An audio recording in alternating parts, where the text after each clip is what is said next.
The pancakes were almost ready when Maya tugged at my sleeve.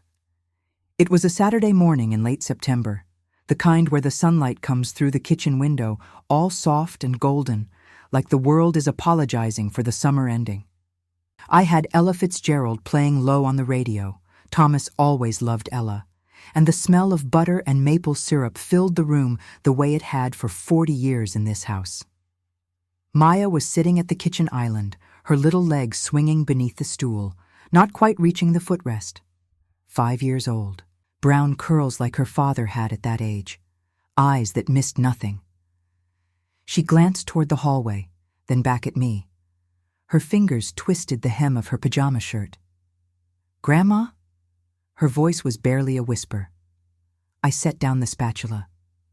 "What is it, sweetheart?" Another glance at the door. Olivia had dropped her off 20 minutes earlier, claiming she had a quick errand. She'd been doing that a lot lately, quick errands that stretched into hours. Maya leaned closer. I could smell the strawberry shampoo in her hair. "Mommy said I wasn't allowed to tell you what I saw at home last night." My heart stopped. I don't mean that as a figure of speech. I mean that for one terrible second, the world went silent. Ella's voice faded. The sizzle of the pancakes disappeared. There was only my granddaughter's face, her eyes wide and worried, and the cold weight of dread settling into my chest. I had always known something was wrong with Olivia. From the very first day Mark brought her home. That tight smile, those calculating eyes scanning our living room like she was appraising it for auction. I told myself I was being paranoid, an overprotective mother. Thomas had said, "Give her a chance, Evie. Mark loves her." So I gave her a chance. For 6 years, I smiled at family dinners while she made cutting remarks about my cooking. I bit my tongue when she forgot to invite me to Maya's ballet recitals. I pretended not to notice the designer handbags that cost more than Mark's monthly salary, the girls' trips to Miami that lasted 5 days, the way her phone was always face down on the table. I noticed everything. I said nothing. Because Mark loved her. Because I didn't want to be that mother-in-law. Because Thomas was gone, and I was terrified of losing my son too. But now, looking into Maya's frightened eyes, I realized my silence had been a mistake. "What did you see, sweetheart?" I kept my voice gentle, calm, the voice I used to use when students came to me with problems they were afraid to share. "You can tell, Grandma. You're safe here." Maya bit her lip. "Promise you won't be mad?" "I promise." She took a breath. The words tumbled out in a rush. "Mommy was putting Daddy's things in black boxes. And your things too, Grandma. The shiny necklace you showed me, the one for when I get married." Her eyes filled with tears. A tall man came to the door, and Mommy gave him the boxes, and they were laughing, and Mommy said we were going on a long trip, and Daddy wasn't coming, and I wasn't supposed to tell anyone, especially not you. The shiny necklace, my mother's pearls, the strand that had been worn by every Carter bride since 1920, the necklace I had shown Maya just last month, promising it would be hers someday. I gripped the edge of the counter. The kitchen tilted slightly. "Maya, honey." My voice didn't sound like my own. "This tall man. Had you seen him before?" She shook her head. "But Mommy talks to him on her phone sometimes. She calls him D." D. I thought of all the times Olivia had stepped outside to take a work call. All the evenings she came home late, claiming traffic. All the weekends she needed me time at the spa. The pancakes were burning. I didn't move to flip them. "When did Mommy say you were going on this trip?" She said soon. She said I could bring one toy, but only one because there wasn't much room. Maya's lower lip trembled. "Grandma, I don't want to go without Daddy. I don't want to leave you." I pulled her into my arms. She was so small, so trusting. And Olivia had made her carry this terrible secret, had weaponized her own daughter's innocence. "You're not going anywhere, baby girl." I stroked her hair.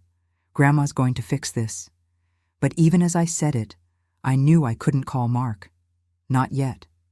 If I accused Olivia without proof, Mark would defend her. He always did. He'd say I was jealous, paranoid, still grieving Thomas. Olivia had spent 6 years building that narrative, planting seeds of doubt. Your mother doesn't like me. Your mother thinks she's better than us. Your mother is trying to control you. No, I needed evidence first. I settled Maya in front of the television with her pancakes, slightly burnt on one side, but she didn't complain, and retreated to the study. Thomas's study. I still hadn't changed anything. His books lined the shelves. His reading glasses sat on the desk. Sometimes I came in here just to feel close to him. I picked up the phone and dialed a number I hadn't used in 3 years. Harold Webb answered on the second ring. "Evelyn, is everything all right?" Harold had worked with Thomas for 20 years at the security company. He'd been a pallbearer at the funeral. If anyone could help me without asking too many questions, it was him. "I need a favor, Harold, and I need you to be discreet." A pause. "What's going on?" I told him. About Maya's confession, about the black boxes, about Dee, about the trip Mark wasn't invited on. When I finished, the silence on the line stretched so long I thought we'd been disconnected. "Harold? I'm here." His voice had changed. Harder now. Careful. "Evelyn, I need to tell you something. I wasn't going to call because I didn't want to worry you, but given what you just said..." The dread in my chest turned to ice. "What is it?" "I still have access to the monitoring systems at your son's house. Old habit. Thomas asked me to keep an eye on things after you moved the heirlooms there for safekeeping. Last week, someone disabled the interior cameras, manually, from inside the house." My hand tightened on the phone. "But there's more," Harold continued.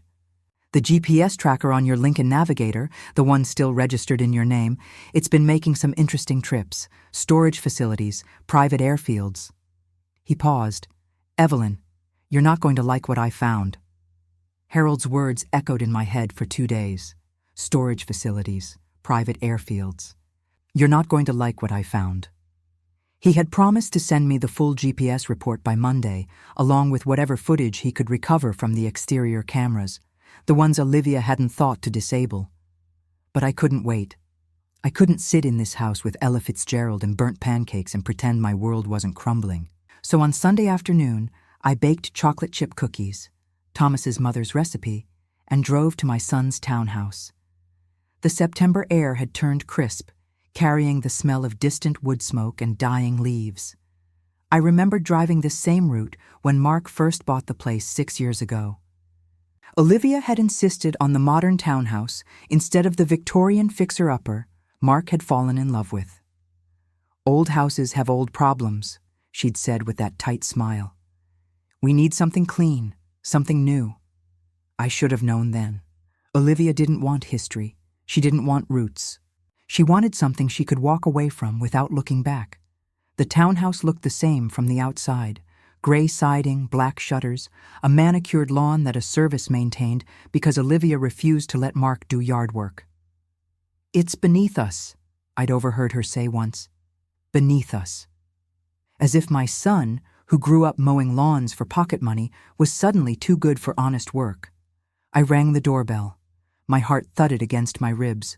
Mark answered, surprise flickering across his face before he smiled. "Mom, I didn't know you were coming." "I made cookies." I held up the tin. "Thought Maya might like some. She's at a play date." He stepped aside to let me in. "But come in, come in. Olivia's out running errands." Errands, of course. The living room looked different. It took me a moment to identify why. The family photographs on the mantel, our family photographs, the ones I had given them over the years, had been rearranged. No, not rearranged, reduced. The photo from Maya's baptism was gone. The picture of Thomas holding newborn Maya, his last photo before the heart attack, had vanished. In their place sat generic decorative objects, a ceramic vase, a brass candle holder. My throat tightened. "Mark, honey, where's the photo of your father with Maya, the one from the hospital?" He glanced at the mantel. A flicker of something. Confusion? Guilt? Crossed his face. Olivia redecorated. She said the frames were outdated. I think she put the photos in storage. Storage. I walked through the living room toward the hallway, making a show of admiring the space while my eyes scanned every surface. The antique mirror Thomas and I had given them as a wedding gift, gone. The small watercolor painting from our honeymoon in Maine, gone. The built-in bookshelf that once held Thomas's first edition collection, half empty, the remaining books rearranged to hide the gaps. Mark. I stopped outside his home office. The door was ajar. I could see inside, and my stomach dropped. The antique safe, the one Thomas had inherited from his father, the one that held the family documents and what was left of the heirlooms. It wasn't in its usual corner. "Where's your father's safe?" Mark's jaw tightened. "Mom, please don't start." "I'm not starting anything. I'm asking a simple question." Olivia moved it. He crossed his arms. "She said the office needed more space for her work-from-home setup." "Moved it where?" "I don't know. The basement, I think. Or maybe storage. She handled it." I turned to face my son. This man I had raised, had nursed through fevers and heartbreaks, had watched graduate college with tears in my eyes. He looked tired. Dark circles under his eyes. A stain on his collar he hadn't noticed. When was the last time Olivia had taken care of him? "Mark, doesn't any of this seem strange to you? The photos disappearing? Your father's safe being moved?" Maya told me, "Don't." His voice was sharp. "Don't bring Maya into this." "Into what? I'm just concerned." "You're not concerned, Mom. You're paranoid." He ran a hand through his hair. "You've never liked Olivia. From day one, you've been looking for reasons to criticize her. Dad told you to give her a chance, and you couldn't even do that." The words hit like a slap. "That's not true," I said softly. "Isn't it?" Mark's eyes were red now, angry or sad, I couldn't tell. "Every time you visit, you find something wrong. The way she decorates, the way she parents.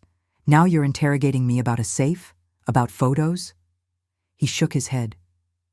"Maybe you should go."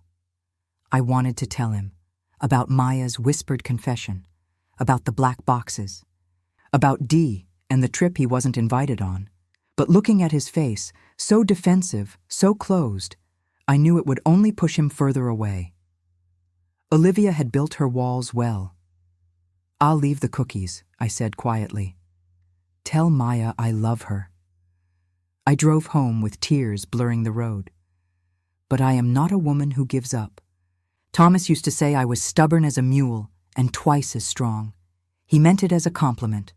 By Wednesday, I had a plan, a family dinner, everyone together at my house, the way we used to do when Thomas was alive. Olivia couldn't refuse. It would look suspicious, and I would finally get to observe her in my territory. The guest list was small: Mark, Olivia, and Maya. Cousin Greg, who had been oddly attentive lately, calling to check on me, offering to help with yard work, asking about the family trust. And Harold Webb, who I introduced as an old friend of Thomas's, stopping by to pay respects. Harold was really there to watch, to observe, to confirm what we both suspected. Dinner was roast chicken with rosemary potatoes, Thomas's favorite. Maya sat beside me, chattering about kindergarten. Mark was quiet, avoiding my eyes. Olivia smiled and complimented the food while her phone buzzed in her pocket every 10 minutes. And Greg, nervous, sweaty Greg, couldn't stop glancing at Olivia. "Excuse me," Olivia said after the main course. "I need to use the restroom." She walked down the hallway toward the guest bathroom. 30 seconds later, Greg mumbled something about getting more wine and followed. I caught Harold's eye. He nodded slightly. I stood and moved silently toward the hallway, years of teaching giving me practice in soft footsteps. The bathroom door was closed, but they weren't inside. They were standing in the dim alcove near the back door, voices low. "The trust documents are ready," Greg was saying, "but she's been asking questions. What if she's a lonely old woman." Olivia's voice was ice. "By the time she figures anything out, we'll be long gone." "But Mark believes whatever I tell him. That's never been a problem." My hands trembled. I pressed myself against the wall, barely breathing. "Derek's getting impatient," Greg whispered. "He says if we're not ready by Friday." "We'll be ready. The storage unit is packed. The accounts are transferred. All that's left is the final signature on the trust, and you're handling that tomorrow." Footsteps. They were moving. I retreated to the kitchen, my heart pounding so hard I was sure they could hear it. When Olivia returned to the dining room, her smile was perfect. "The chicken was delicious, Evelyn, truly." I smiled back. "Thank you, dear. It's an old family recipe." I watched her laugh, watched her pat Mark's hand, watched her kiss Maya's forehead goodnight, and I thought, you have no idea what's coming. Harold Webb's home office smelled like pipe tobacco and old leather. It reminded me so much of Thomas that I had to steady myself against the doorframe when I walked in. "Sit down, Evelyn." Harold gestured to a worn armchair across from his desk. "You're going to need to be sitting for this." It was Thursday morning. 2 days since the dinner party. 2 days since I'd heard Olivia call me a lonely old woman while plotting with my nephew to steal everything my family had built. I hadn't slept. Every time I closed my eyes, I saw Maya's frightened face. I heard Olivia's cold voice. I felt the floorboards of my own home, the home Thomas and I had filled with 40 years of love, creaking beneath the weight of betrayal. Harold turned his computer monitor toward me. On the screen was a map, roads and highways crisscrossing northern New Jersey like veins. A red line traced a route, dotted with timestamps. "This is the GPS data from your Lincoln Navigator over the past 3 weeks." Harold's voice was grim. "Olivia's been busy." The red line told a story. It started at Mark's townhouse, then wound its way to a location in Newark, Premier Storage Solutions, according to the label. The car had visited that address 14 times in 21 days, sometimes at noon, sometimes at midnight. "She's been moving things gradually," Harold said. "Smart, less suspicious than one big trip." The line continued to another location, Teterboro Airport, a private airfield 20 minutes from my house. "She's visited Teterboro 3 times. Each visit lasted about an hour." Harold clicked to another screen. "Now look at this." Security footage. Grainy but clear enough. The exterior camera from Mark's townhouse, the one Olivia hadn't disabled because she didn't know it existed. In the frame, a black Mercedes SUV idled in the driveway. A man stepped out. He was tall, over 6 feet, with silver-streaked dark hair and the kind of tan you get from winters in warmer climates. He wore a navy blazer and moved with the easy confidence of someone who had never been told no. The timestamp read 11:47 p.m. last Tuesday. "That's him," I whispered. "That's the tall man Maya saw. His name is Derek Holt." Harold pulled up a browser window. A professional headshot filled the screen, the same man, smiling in front of a skyline. "Real estate developer. Owns properties in Manhattan, Miami, and Lisbon. Net worth estimated around $40 million. $40 million, and he was helping my daughter-in-law steal my mother's pearls." "How did she meet him?" "Charity gala 2 years ago. The Children's Hospital benefit, the one Mark's firm sponsored." Harold's jaw tightened. She was seated at his table. Mark was home with Maya, who had the flu. Of course she had met him while my son was caring for their sick daughter. The irony was so bitter I could taste it. "There's more, Evelyn, and it's worse." I didn't think it could get worse. I was wrong. Nathan Ford was nothing like the private investigators in movies. No trench coat, no cigarette dangling from his lip. He was a soft-spoken man in his mid-50s with reading glasses and a cardigan, the kind of person you'd trust to teach Sunday school. But his eyes missed nothing. And the folder he placed on my kitchen table that afternoon held the evidence of my daughter-in-law's complete betrayal. "Derek Holt has an account in the Cayman Islands," Nathan said, flipping open the folder. 6 weeks ago, a wire transfer of $180,000 was deposited. The source was an account held jointly by your son and his wife. $180,000, Mark's savings.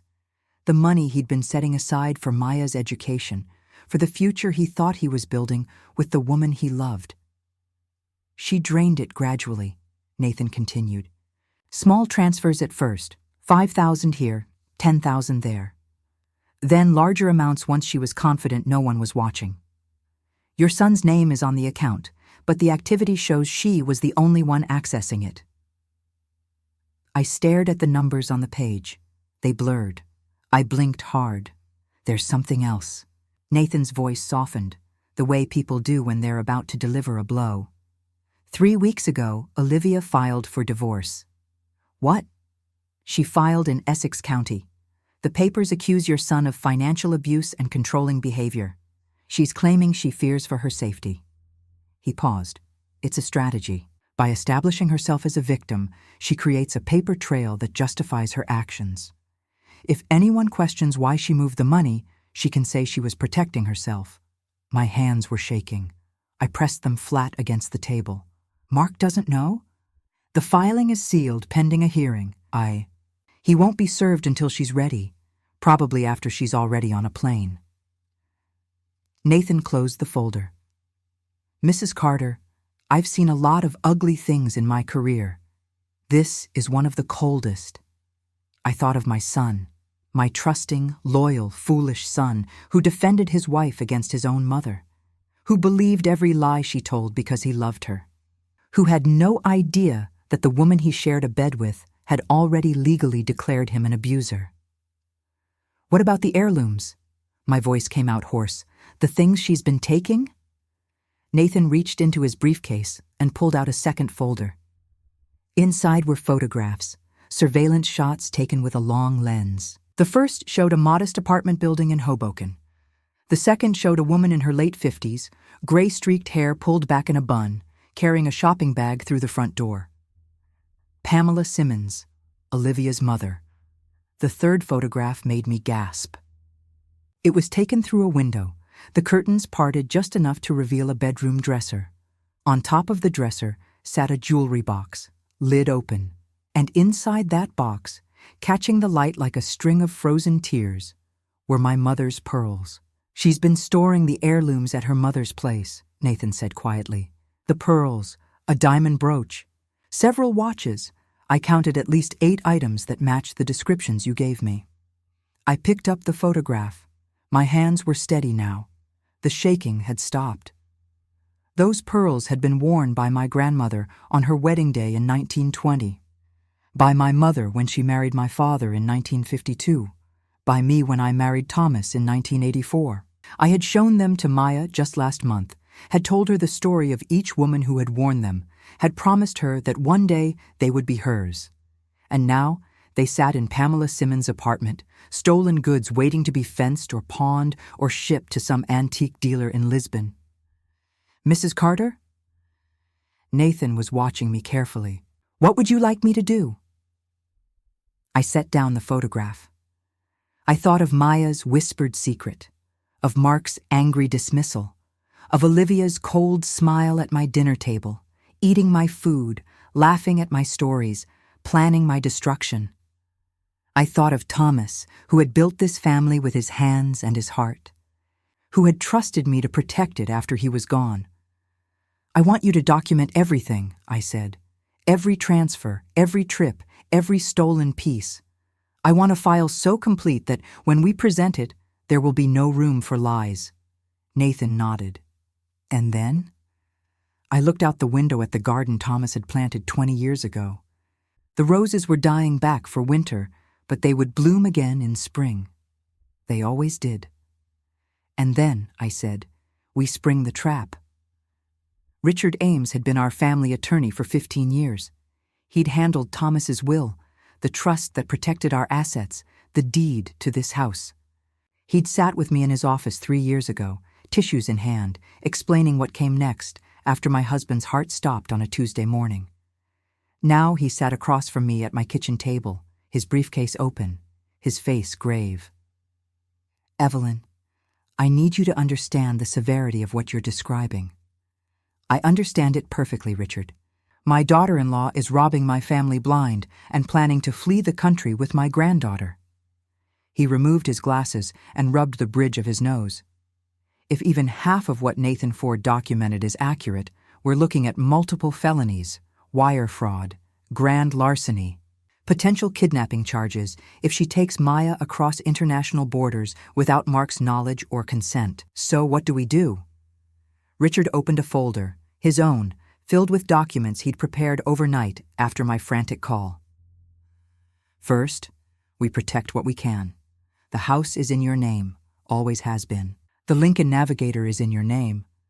But the family trust, he paused. Mark is a co-trustee. If Greg forged documents giving Olivia access. He did. I heard him tell her the trust documents were ready. Then we need to act fast. Richard spread papers across the table. I've drafted an emergency motion to freeze the trust pending an investigation. I've also contacted the bank. Any accounts solely in your name are now flagged for unusual activity. I signed where he pointed, page after page, my hand cramping, my eyes burning. What about Mark's accounts? The money she already transferred? Richard's silence was answer enough. That money's gone, isn't it? For now. If she's convicted, there may be restitution. But if that money is already in the Caymans? He shook his head. International asset recovery is complicated, expensive, slow. $180,000. Maya's college fund. Mark's future. Gone. What about Maya? My voice cracked. If Olivia takes her out of the country, that's where it gets tricky. Richard leaned forward. Olivia is Maya's mother. Without a custody order restricting travel, she has every legal right to take her daughter on vacation. By the time Mark realizes they're not coming back, she'll be in Portugal, with Derek Holt, living on my family's money. Yes. The clock on the wall ticked. 3:15 in the afternoon. Outside, a cardinal landed on the bird feeder Thomas had built. How much time do I have? Richard gathered his papers. If Olivia suspects you're onto her, she'll run immediately. Best case scenario, you have until her planned departure. When was that? Friday. Tomorrow is Thursday. Then you have maybe 72 hours, maybe less. He stood, snapping his briefcase closed. Evelyn, I've known you a long time. You're one of the strongest women I've ever met, but this? He hesitated. You need to be prepared for the possibility that you might not be able to save Mark from his own choices. Some people don't want to be rescued. I walked him to the door. I know, but I have to try one more time. Mark's office was on the 14th floor of a glass tower in Newark. I hadn't visited in over a year. Olivia always found reasons to keep me away. Mark's so busy, Mark's stressed, Mark doesn't need distractions. The receptionist recognized me. Mrs. Carter, what a lovely surprise. Should I let Mark know? No need, dear. I'll only be a moment. I found him at his desk, staring at a spreadsheet, looking like a man who hadn't slept in weeks. When he saw me, his face cycled through surprise, wariness, and exhaustion. Mom, what are you doing here? I closed the door behind me. I need to show you something. If this is about Olivia again, just look. I placed the document on his desk. The divorce filing. His name in black and white, listed as the respondent. The accusations of financial abuse laid out in cold legal language. I didn't fabricate this. Nathan Ford obtained it from the county clerk's office. It's real, Mark. She filed 3 weeks ago. He picked up the paper. I watched his eyes move across the lines. I watched the color drain from his face. This can't be right. I wish it weren't. She wouldn't. His voice broke. She loves me. We're happy. We were just talking about taking a family trip. That trip is one way, sweetheart. She's leaving. She's taking Maya. And she's been stealing from us for months. Mark stood abruptly, the chair rolling back and hitting the wall. No, this is, you did this. You've always hated her, and now you're manufacturing evidence to destroy my marriage.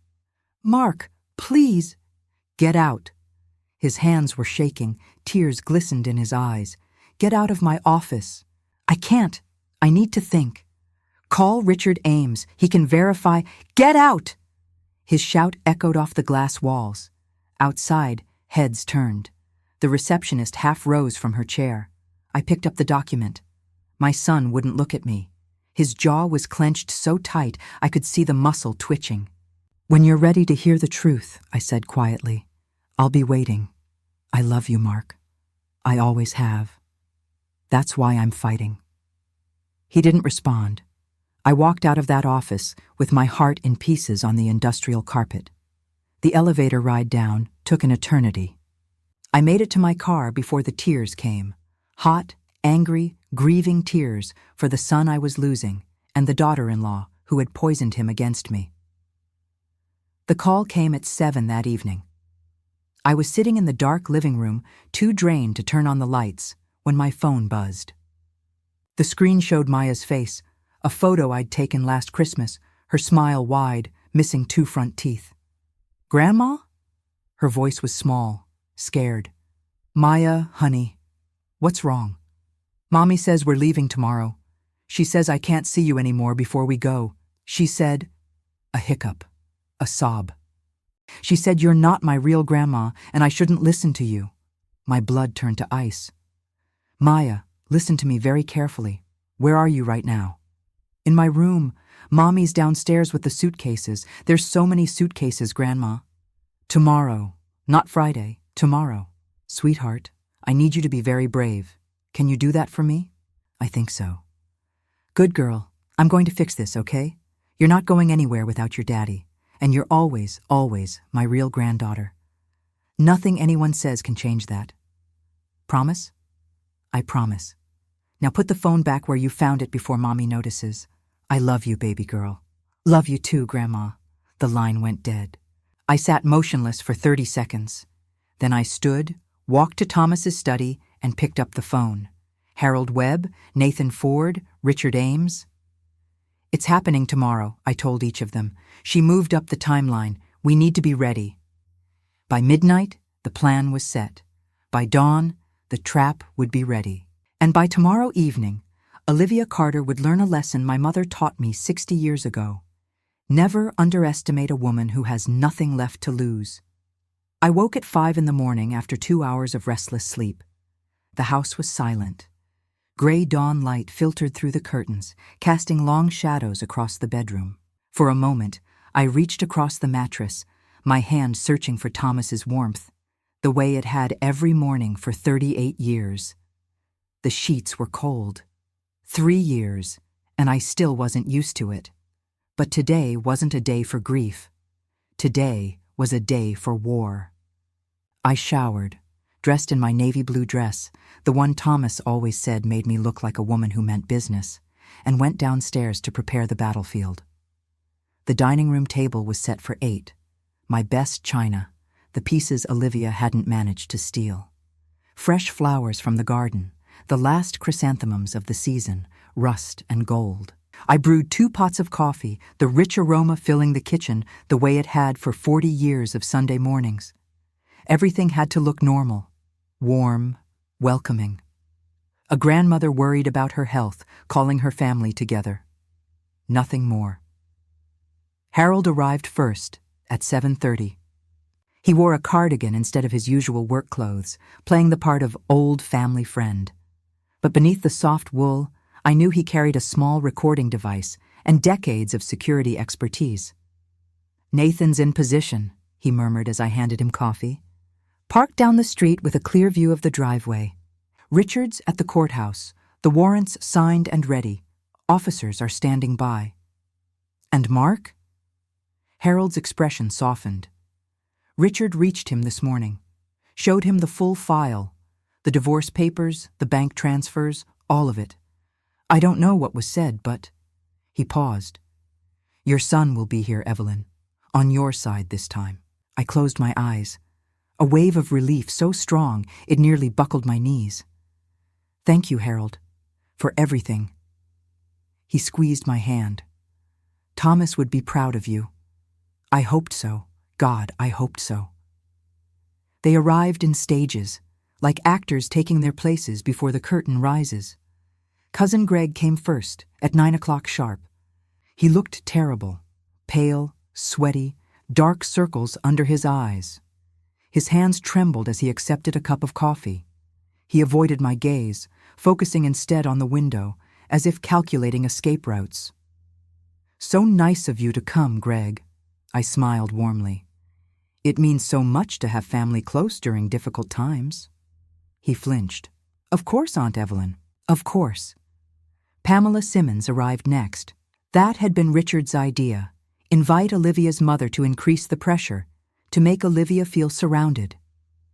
Pamela walked in with the forced cheerfulness of a woman who had spent a lifetime pretending to be better than she was. Her jewelry was gaudy, her perfume too strong. When she hugged me, I felt her stiffen. She knew something was wrong but couldn't identify what. "Evelyn, darling, this is such a surprise invitation. Olivia didn't mention—" "Olivia doesn't know." I patted her arm. "I wanted it to be a surprise for everyone." Pamela's smile flickered. Behind me, I heard Harold shift his weight. And then, at 9:30, Olivia arrived. She was dressed for travel: designer jeans, a cashmere sweater, practical flats. Her hair was perfectly styled, her makeup flawless. But beneath the polish, I could see the cracks. The way her eyes darted around the room. The tension in her shoulders. The phone clutched in her left hand like a lifeline. Maya ran to me immediately, wrapping her arms around my waist. "Grandma!" "Hello, sweetheart." I held her tight, breathing in the strawberry scent of her shampoo. "I'm so glad you're here." Olivia's smile was razor sharp. "Evelyn, what's all this about? You said something about your health?" "Just some concerns. Nothing serious, I hope." "But at my age, you want your family close." I gestured toward the dining room. "Please sit. Have some coffee. The food will be ready soon." "We can't stay long." Olivia's voice was clipped. "We have a commitment this afternoon." "Surely you can spare an hour for family." Her jaw tightened. But with Pamela watching, with Greg already seated at the table, she couldn't refuse without looking suspicious. She lowered herself into a chair, pulling Maya onto her lap like a shield. "1 hour," she said. "Then we really must go." I poured her coffee. "Of course, dear, 1 hour." The minutes crawled by. I made small talk about the weather, about Maya's kindergarten, about the garden dying back for winter. Pamela chattered nervously about a cruise she was planning. Greg said almost nothing, just stared at his untouched plate. And Olivia watched the clock. Her phone buzzed twice. She excused herself to the bathroom and didn't return for 10 minutes. At 10:15, the front door opened. Olivia's head snapped up, her face went white. Mark walked in, but he wasn't alone. Behind him stood 2 uniformed police officers, and behind them, Richard Ames, carrying a leather briefcase thick with documents. "Mark?" Olivia's voice cracked. What is this?" My son didn't look at her. He looked at me. His eyes were red-rimmed, exhausted, devastated, but clear. For the first time in years, clear. "I'm sorry, Mom," he said quietly. "I should have listened." I nodded. Later we would cry. Later we would heal. But now we had work to do. I walked to the table and placed the tablet in front of Olivia. The screen showed a map, her own movements over the past 3 weeks traced in damning red lines: storage facilities, airfields, Derek Holt's properties. "This is the GPS data from my Lincoln Navigator," I said. "The one you've been using for your errands." Olivia's mouth opened. No sound came out. I swiped to the next screen. Security footage. Derek Holt loading boxes into his Mercedes at 11:47 p.m. "This is your partner, Derek Holt, real estate developer, wanted for questioning regarding wire fraud in 3 states. Another swipe. Bank records, the wire transfers, the offshore account. "This is my granddaughter's college fund. $180,000 gone." Olivia's composure shattered. "You don't understand. Mark was controlling. He was—" "The divorce filing accusing my son of abuse?" Richard stepped forward. "Filed 3 weeks ago. Sealed. Intended to justify your theft after the fact." He opened his briefcase. "We have copies." A sob broke from the corner. "Greg, I'm sorry." Tears streamed down his face. "I'm so sorry, Aunt Evelyn. She said it would be fine. No one would get hurt. She just needed the trust documents." "Gregory," Pamela's voice was shrill. "What are you talking about?" But before anyone could answer, the front door opened again. Derek Holt stepped inside. He was dressed for travel. Blazer, leather bag, confident smile. The smile lasted exactly 2 seconds.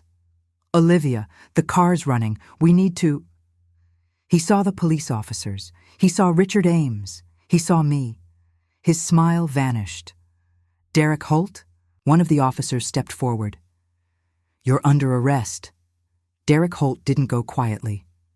"This is a mistake." His voice was loud, indignant, the voice of a man who had never faced consequences. "Do you have any idea who I am? My lawyers will have your badges.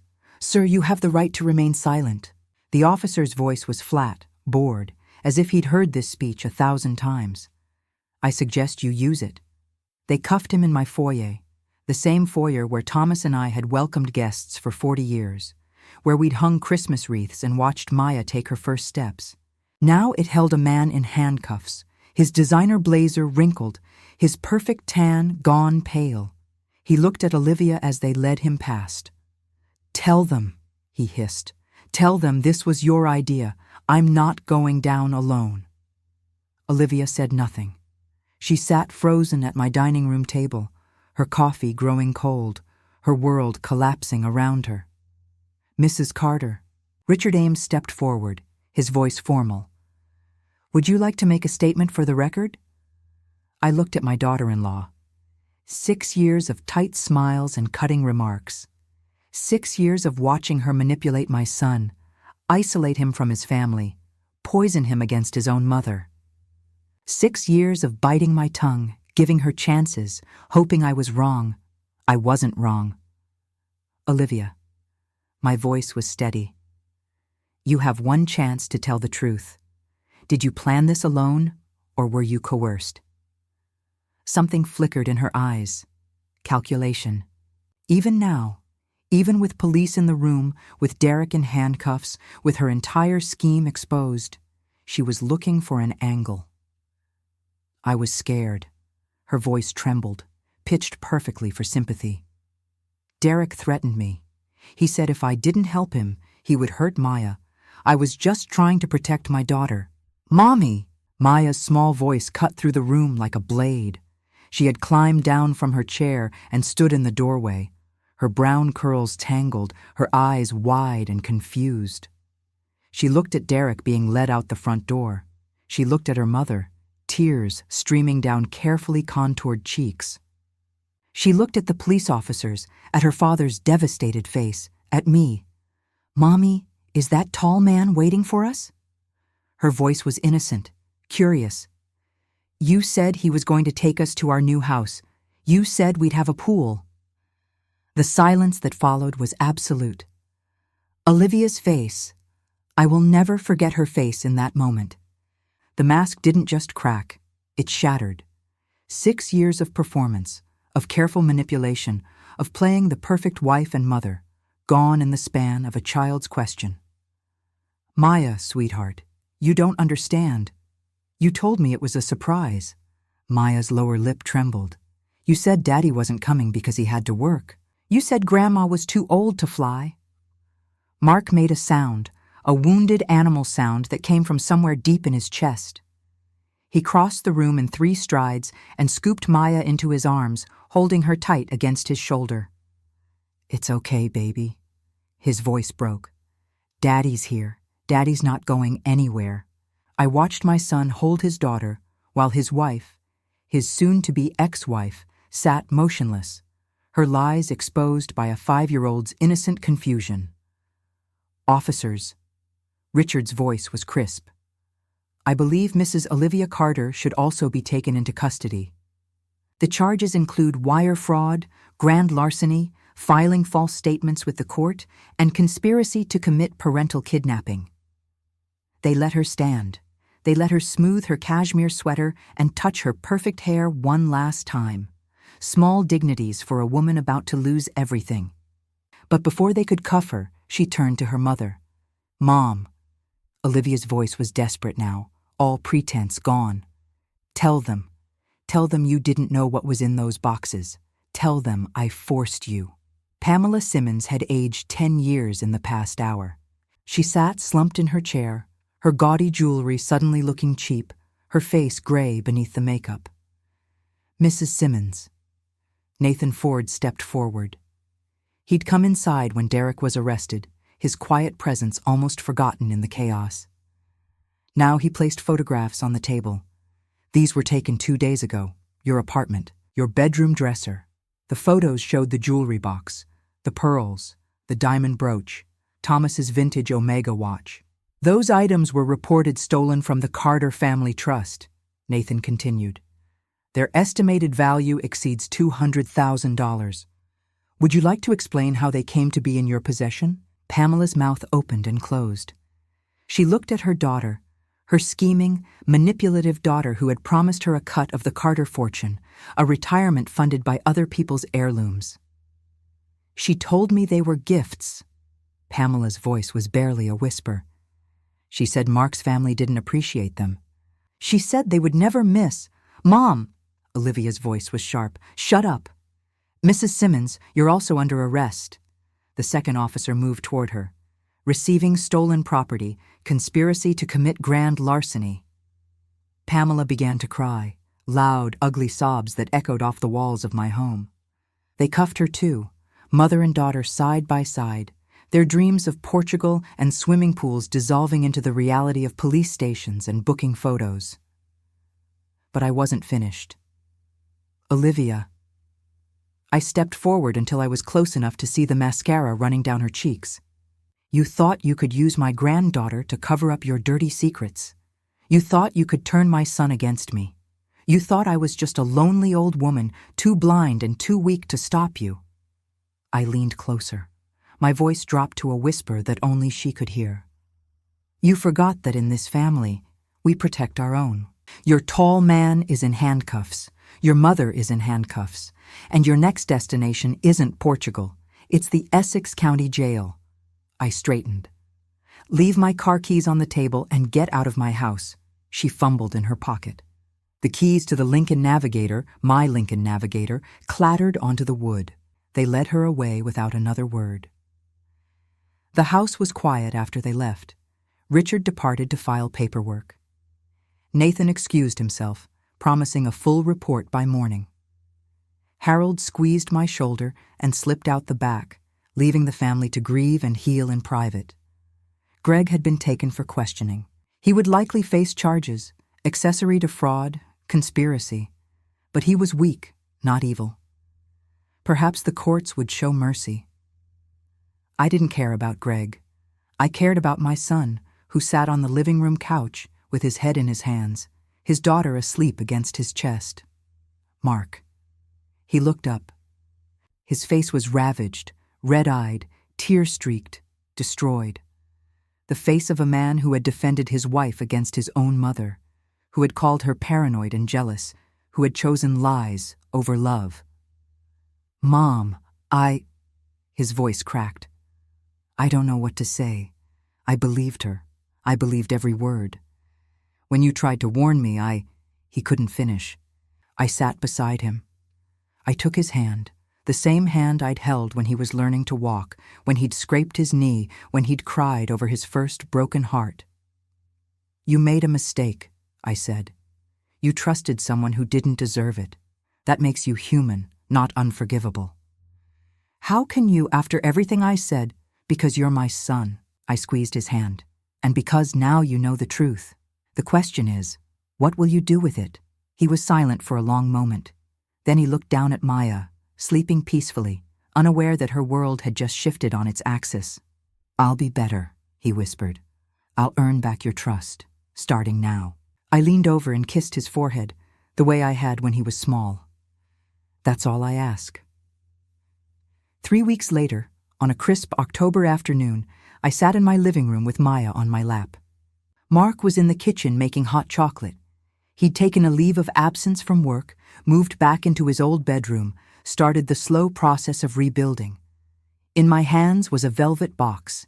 Inside, On a bed of cream silk lay my mother's pearls, recovered from Pamela's apartment, cleaned and restored, home where they belonged.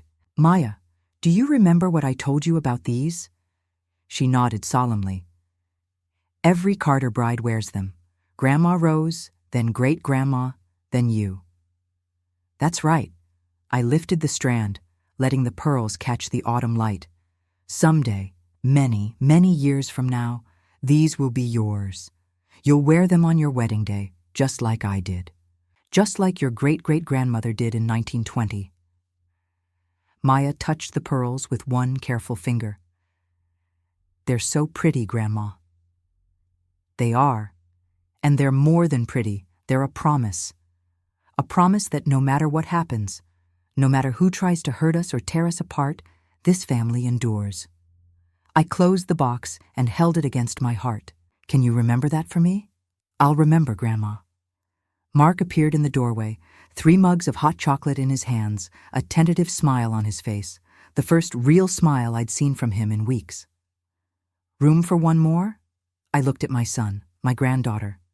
The home Thomas and I had built together, filled with 40 years of memories and 3 generations of love. Always, I said, there's always room for family.